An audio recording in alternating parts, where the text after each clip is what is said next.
three teams that fear may be too strong, but there are three teams you have great respect for because you know that they can punch you at any time. Two teams in the AFC, one of them is the Ravens. The other one is Denver, on the road in Denver, but not necessarily at Gillette Stadium. And then in the NFC, well, think about it. They lost 2 Super Bowls to the Giants, so they respect the Giants. But the Ravens are a very formidable opponent, so that should be a great game, man. Well, I would say they ain't scared, as you'd like to say, right? And we know this thing. It's so familiar to us. But the Brady and Belichick thing, there is a mystique there. I know you've written a couple of books. The new book is Two Men, the Patriots, and How They Revolutionized Football.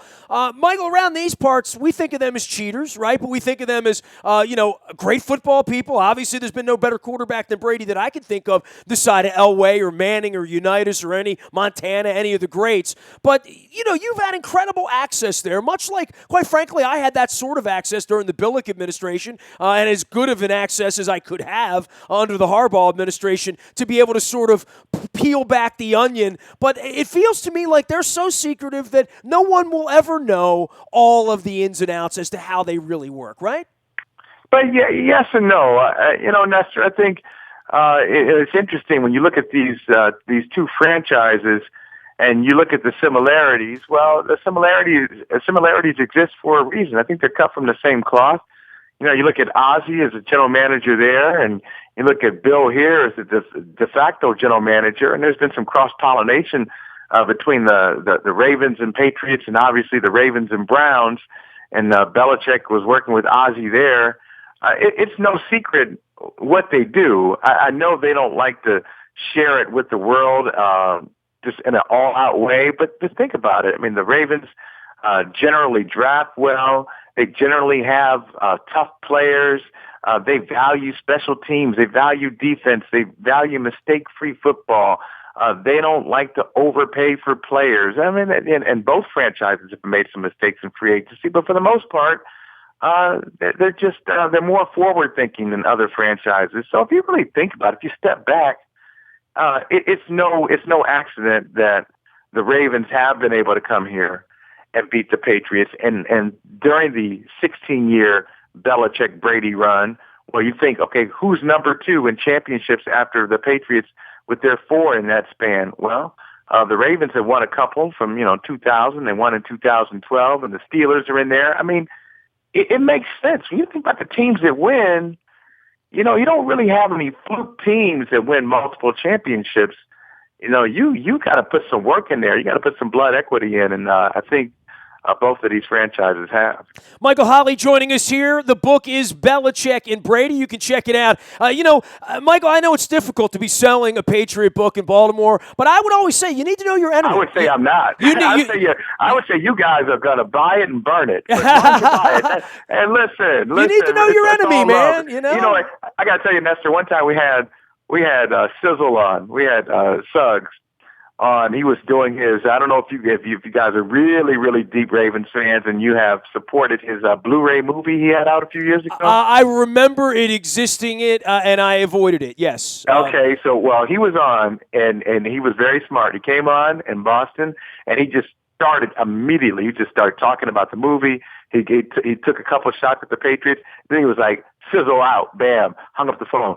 So I'm not sure he was able to sell what he was looking for, but he got his message out. So that's fine. I have much respect for the Ravens and what they're doing, and I can understand if you buy the book and say, I don't know about these guys, but I think you'll find, Nestor, if you look at it, I don't avoid any topic, all the way through. Deflategate is in there. Spygate is in there.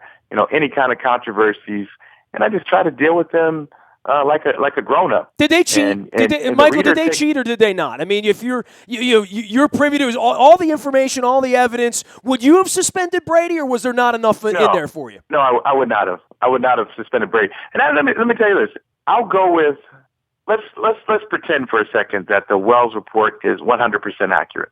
Okay, can we pretend that? Sure. That there's no error whatsoever in the 243 pages of the Wells report. So going along with that, I'm just telling you what the Wells report says. Wells report says that Tom Brady was generally aware and more likely than not knew what was going on with the footballs. Right. Then the Wells report says that we've exonerated Bill Belichick. We've exonerated Robert Kraft, and we've exonerated the equipment manager. So based on that, and the NFL put out its discipline based on the Wells report. So explain to me the loss of a first-round pick and the loss of a fourth-round pick. If you say the equipment manager had nothing to do with it, and you've given Tom Brady a 4-game suspension, you say Belichick had nothing to do with it and Kraft had nothing to do with it. How do you explain those? How do you explain those penalties? Well, that's been the question all along. When you give the commissioner that kind of power to do what he does, there doesn't need to be a whole lot of evidence on a lot of things, right? Yeah, I know, but that's I think most penalties have a dance partner. Like if I'm going to play along with the Wells report, and I'd say, okay, yeah, based on what it says, do you suspend Brady? Sure, suspending him 4 games for something you didn't accuse him of doing, and you said he had knowledge of it. Now, when they started to go through the appeals process, the goalposts continued to move. So it went from more likely than not, then engineered this scheme and provided inducements and rewards for people who were doing these things. So the NFL has changed the game on that too. I don't think he did. I don't think that Tom Brady went in and took air out of football, because this is beyond Brady. This is beyond Brady. This is for great quarterbacks. I don't think great quarterbacks need to do that. Do you think he directed it in any way? No, with the football? Yes. No. Hey, there were people in New England telling me when the Packers were struggling a little bit, they said, see, now that they're checking the footballs, look at Aaron Rodgers, not the same. I said, you got to be kidding me. Aaron Rodgers is a Hall of Fame quarterback, and they're not checking the footballs. I don't think they're checking the footballs right now. Those footballs could be 14.5 PSI. They could be 11.6. Nobody knows. Nobody cares. So, no, I don't think that Tom Brady is doing anything with the footballs, and I don't think he did anything with the footballs. Is there a little extra mustard for Dean Pease as the whistleblower and Chuck Pagano in this narrative over the last couple of years, since that fateful day at the beginning of 14 where the Ravens blew a 2-touchdown lead, and next thing you know, the Colts are yelling dirty footballs a week later? Yeah, I think people are mad at Harbaugh. I don't think Pease doesn't come up. It's Pagano comes up in New England. Harbaugh comes up in New England because he was talking about the plays. He called the plays illegal. And they had been used earlier in the season by 2 other teams. I think the Lions did it in a game. It was done in a college football game. But give him credit. He has influence in the league. He said it should be changed, and the rule was changed. But I don't think most people look at Dean Pease as a whistleblower. I look at Dean Pease as a guy who knows the Patriots' defensive schemes very well and kind of was pushed out the door before he wanted to go, and has landed pretty nicely on his feet. But I've got nothing but respect for Dean Pease. One of the things that would tie these organizations together would be the ability to lure veteran players when they're not done, but on the other side of where they used to be, and at some level of a bargain. Michael, I had Matt Burke on earlier this week talking about his work with the NFL and the military and the stuff he's doing. He's a prime example. There's the guys like him and the Trevor Prices that all really began with Siragusa and McCrary and Woodson and Sharp deciding, I want to go to Baltimore and play. And then the winning happened, and the Ray Lewises and the Ogdens and the Reeds and the Nadas and the Suggs sort of fell into that. But even this year, if I look at the Ravens' success, it really has to do with them being able to get an Eric Weddle. And I know Watson didn't wind up on the field, but if he had, and Mike Wallace, that they can go get those kinds of players. And Belichick really started all of that 15 years ago, and then went through it all with the Dillons and the Mosses and the Sayals. He was always able to get those kind of guys, and not every organization can lure those kinds of players with the promise of, we're going to give you a chance to win a championship, which is what Eric Weddle and Wallace are finding out right now. Yeah, a great point on your part. And I think it comes down to having a franchise vision. I think a lot of guys want to get paid. We know that. But beyond that, I think some guys just say, look, do you have a blueprint for winning? Do you have a vision for what you want in an organization? And do you know what you want me to do? Do you know how to take care of players on off days and run practices the right way and have a practice that has a point to it, and not just try to prove yourself in the media to prove that you're a tough guy or prove that you can say all the right things. I mean, but how do you run an organization? I mean, all those things, the little things. And so, are you a first-class organization? So I think the word gets around. So, Baltimore, when these guys you mentioned going all the way back to Sharp, look, they talk in the league and they know if you go to this place and not only can you win, but they'll take care of you. They know what it's like to have Hall of Fame talent. They know what it's like to not wear down a player unnecessarily. If the Patriots do that, the Ravens do that too. And some teams never get it. Some teams will never have that kind of status where they can draw that type of player. He is Michael S. Holley out on Twitter, author, sports writer, and longtime chronicler of all things Patriot. The new book is Belichick and Brady, Two Men, the Patriots, and How They Revolutionized Football. Okay, so let's get on to this week. And where are we in this thing, right? I mean, a well-rested Brady, an incredible version of Brady with 19 touchdowns and one pick, an offensive line that we don't know, and certainly the difference in this team, no Gronkowski, no Jamie Collins, and the changes that have been made here over the last 6 weeks, while the Patriots have played the JV schedule here for most of the month of November, the bright lights are Monday night. This is going to be a hell of a football game, Mike. Yeah, it's going to be a great game. And, the big one, you mentioned, all the guys you mentioned, let's focus on Gronk because the offense is a completely different animal without him. And Martellus Bennett has done a great job this year along with Gronk. I mean, both of those guys together, a great duo, great combination. But you look at Bennett and then the 4 touchdowns that he has, and roughly 560 yards. Well, that has been as a complimentary tight end at times, along with Gronk. So now that he's the focus, that's going to be a change for the Patriots offensively. Malcolm Mitchell has started to pop a little bit in the last couple of weeks, a rookie receiver out of Georgia. Deion Lewis has come back, but it really all goes back to Gronk and how are they able to move the ball consistently without this guy? That's going to be one of the challenges to see in this game. And also, how do they deal with Joe Flacco? People, despite the fact that the Patriots are in the top 3 points allowed, tied with the Ravens, exactly the same amount of points given up, people have been critical of the defense. They think the defense is too soft. They don't really trust the playmakers on defense. They think they have a lack of playmakers, and Flacco likes a deep ball. So will these guys be up to the task? The Patriots have struggled with their slot corners all year. So I think that's going to be the matchup. How do the Ravens deal with a Gronk-less offense? Can they shut them down? And can the Patriots defend the deep balls that Joe Flacco will certainly throw at them? Yeah, and I would say for Gronkowski, the difference would be this defense doesn't have to prepare for any one individual and think about gang tackling a guy, 2 and 3 players, that one-on-one, he's not going to get tackled most of the time by most safeties and most secondary members in this league. That was a problem for the Ravens with Dallas in matching up with Dez Bryant. That was a problem for them with Odell Beckham, especially when Jimmy Smith wasn't out there.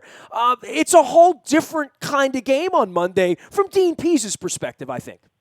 Oh yeah, and he'll be ready for it. This is a smart guy. I mean, I thought he did a great job with the Patriots. It wasn't his fault. He moved on after the 2009 season, and that may not mean anything to people in Baltimore, but people in New England know that the 2009 Patriots, and that's the team that lost to the Ravens that first-round playoff game. Ray Rice with the 83-yard touchdown run beginning of the game. That was a cold, wonderful day. That was a great ride home. I do remember that. Yeah, I'm sure it was. But, that team, that 2009 Patriots team, was disappointing in so many ways. Couldn't win on the road and just didn't finish games off. And I don't know if he was, scapegoating may be going too strong, but that team had a lot of issues. And I wouldn't say Dean Pease was an issue on the team. Now, keep in mind, Patriots, out of all the success that they've had, they've got one team that set the franchise record for fewest points allowed in the season.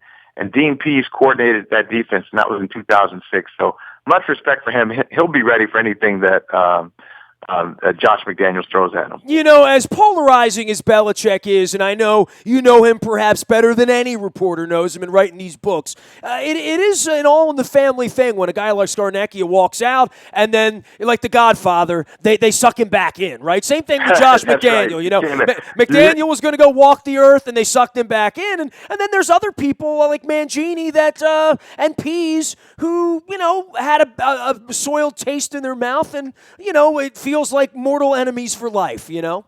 Yeah, I don't think Pease is an enemy, though. Mancini's definitely an enemy. Well, I don't know that Pease is going to be working with Belichick again. I would say that, right?